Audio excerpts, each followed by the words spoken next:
जर 3 महिला असतील, त्यांचं लग्न झालं नसेल, त्यापैकी फक्त एकीलाच एकाच व्यक्तीला हा हप्ता मिळणार आहे, तिघींना हप्ता मिळणार नाही. सीडिंग म्हणजे तुमची KYC पाहिजे. हायटेक मराठीमध्ये सर्व लाडक्या बहिणींचं स्वागत आहे. तुमच्याकडे जरी पात्रता नसेल तर त्यामुळेच तुम्हाला कदाचित लाडक्या बहीण योजनेचे पैसे मिळाले नसतील. परंतु तुम्ही कोणत्या पात्रतेबद्दल बोलतोय चला जाणून घेऊया. आता आपण आहोत लाडकी बहीण योजनेच्या वेबसाईटवरती. ही आहे अधिकृत वेबसाईट लाडक्या बहीण योजनेची. तर आता आपण खाली जाऊन थोडी माहिती बघूया. आता पोर्टलची ही माहिती येत आहे. तर आपल्याला जी पात्रता पाहिजे ती महत्त्वाची. आता हे आहे अर्ज प्रक्रिया. आपल्याला इकडे काय जायचं नाही कारण की तुम्ही ऑलरेडी फॉर्म भरलेले आहेत. आणि ही आहे अपात्रता. अपात्रता आपण अगोदरच्या व्हिडिओमध्ये पाहिलेली आहे. पाहिला नसेल तर तो व्हिडिओ तुम्ही पाहू शकता. आता आपण पात्रता पाहणार आहोत. ही पात्रता तुमच्याकडे असायलाच हवी, नाहीतर तुम्हाला पैसे मिळणार नाहीत. तर चला आपण सुरू करूया आपल्या व्हिडिओला. तर चला बहिणींनो, पहिला मुद्दा बघूया. महाराष्ट्र राज्याचे रहिवासी असणे आवश्यक आहे. म्हणजे हा प्रॉब्लेम कोणत्याही बहिणीला नाही आहे. सगळ्या बहिणी यासाठी पात्र असणार आहेत. म्हणजे 100% बहिणी यासाठी पात्र असणार आहेत. तर आता आपण पुढचा मुद्दा बघूया 2 नंबरचा.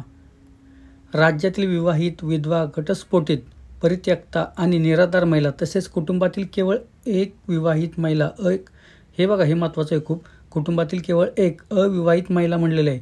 समजा तुमच्या घरामध्ये 3 बहिणी असतील आणि तिघीही अविवाहित असतील तर त्यापैकी फक्त एकीलाच मिळणार आहे हा हप्ता. जर बाकीच्या दोघी-तिघी असतील तर त्यांचा हप्ता कदाचित रद्द केला असेल या पात्रतेमुळे.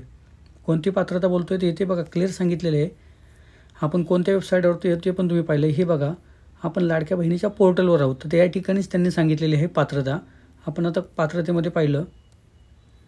हे पहा, कुटुंबातील केवळ एक अविवाहित महिला. तुमच्या घरात जर 3 महिला असतील, त्यांचं लग्न झालं नसेल, त्यापैकी फक्त एकीलाच एकाच व्यक्तीला हा हप्ता मिळणार आहे, तिघींना हप्ता मिळणार नाही. आणि ज्यांचे लग्न झाले असतील त्यांच्याबद्दल काहीही दिलेलं नाही.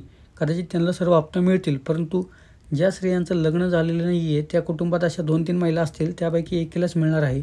हा खूप महत्त्वाचा मुद्दा आहे. तर आपण पुढचा मुद्दा पाहूया. 3 नंबरचा मुद्दा बघा. वयाची अट 21 ते 65. त्यामुळे ह्याचा काही प्रॉब्लेम नाही आहे. 21 ते 65 पूर्ण होईपर्यंत 65+ असेल तर मिळणार नाही असं कदाचित ह्यामध्ये दिलेलं आहे. फक्त ह्या वयाचीच अट दिलेली आहे. 21 ते 65च्या दरम्यान स्त्रियांनाच हा लाभ मिळणार आहे. त्याच्या पुढे वय गेले असेल तर लाभ मिळणार नाही. ही काही एवढी मोठी अट नाही आहे. ह्याबद्दल काही एवढं नाही आहे. परंतु हा मुद्दा खूप महत्त्वाचा वाटला. आणि त्यानंतर बघा 4 नंबरचा मुद्दा आपण पाहूया. 4 नंबरला काय म्हणलं आहे? लाभार्थ्याचे स्वतःचे आधार कार्ड लिंक असलेले बँक खाते असावे. म्हणजेच तुमचं आधार कार्ड हे सीडिंग असावं. लिंक म्हणण्यापेक्षा सीडिंग हा मुद्दा म्हणजे हे खूप महत्त्वाचं आहे. सीडिंग लिंक नॉर्मल आहे, सीडिंग असणं महत्त्वाचं आहे. लिंक आणि सीडिंगमध्ये बराच फरक आहे. सीडिंग म्हणजे तुमची KYC पाहिजे.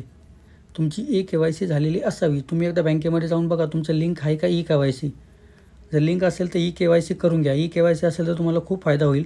सरकारचे बरेच जे स्कीम आहेत त्याला DBTसाठी, जे DBT असतं डायरेक्ट बँक ट्रान्सफर, त्यासाठी तुमची KYC इम्पॉर्टंट आहे. KYC करणे गरजेचं आहे. ती नसेल तर परत एकदा पाहून घ्या. तर चला व्हिडिओ लांबवण्यापेक्षा आपण पुढचा मुद्दा बघूया 5 नंबरचा. 5 नंबरमध्ये काय म्हणलेलं आहे? लाभार्थी कुटुंबाचे वार्षिक उत्पन्न 2.5 लाखापेक्षा जास्त नसावे. म्हणजे तुमच्या पूर्ण कुटुंबाचे उत्पन्न हे 2.5 लाख रुपयापेक्षा जास्त नसावे. ह्यातले जे मुद्दे आहेत त्यापैकी जर तुमचा काही प्रॉब्लेम असेल तर तुम्हाला पैसे येणार नाहीत. ही आहे पात्रता.